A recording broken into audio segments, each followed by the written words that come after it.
Chapter 3. Ellen Dean's Story. Catherine and Heathcliff as Children. 1770. When I was a child, I was always at Wuthering Heights, because my mother was a servant with the Earnshaw family. They are a very old family who've lived in that house for centuries, as you can see from their name on the stone over the front door. I grew up with Catherine and Hindley Earnshaw, and we three played together as children. One day, their father, Mr. Earnshaw, came back from a long journey. He had travelled 60 miles to Liverpool and back on business, and was very tired. "Look what I've brought you," he told us all, unwrapping something he was holding carefully in his arms. Catherine and Hindley were expecting presents, and they rushed eagerly to see what it was. They were very disappointed to see only a dirty, black-haired gypsy child. "I found him all alone in the busy streets of Liverpool," Mr. Earnshaw explained to them. "And I couldn't leave him to die. He can sleep in your room." But Hindley and Catherine were angry because they had not received any presents and refused to let the strange child share their room. However, Mr. Earnshaw insisted, and little by little the boy became accepted by the family. He was called Heathcliff as a first and last name. No one ever discovered who his parents had been.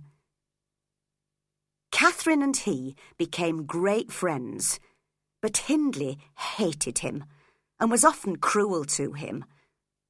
Old Mr. Earnshaw was strangely fond of this gypsy child and frequently punished his son for behaving badly to Heathcliff.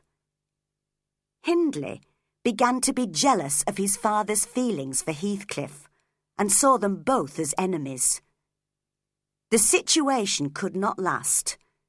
As Mr. Earnshaw grew old and ill, Heathcliff became even more his favourite, and Hindley often quarrelled with his father. When Hindley was sent away to study, I hoped that we would have peace in the house. But then it was that old servant Joseph who caused trouble. He tried to persuade his master to be stricter with the children, and was always complaining that Heathcliff and Catherine did not spend enough time studying the Bible or attending church services. Catherine was a wild, wicked girl in those days. We had to watch her every moment of the day to stop her playing her tricks on us. She was proud and liked giving orders. But she had the prettiest face and the sweetest smile you've ever seen. I could forgive her anything when she came to say she was sorry.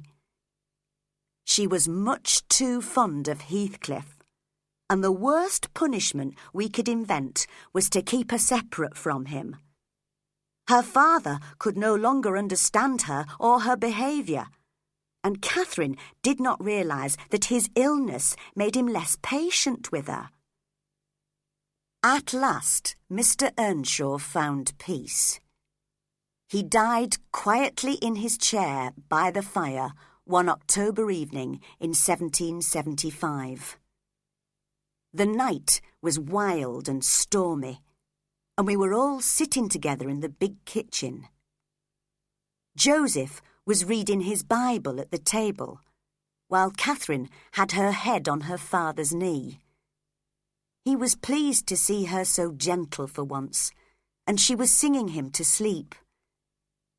I was glad the old gentleman was sleeping so well, but when it was time to go to bed, Catherine put her arms round her father's neck to say good night, and immediately screamed. "Oh! He's dead! Heathcliff! He's dead!"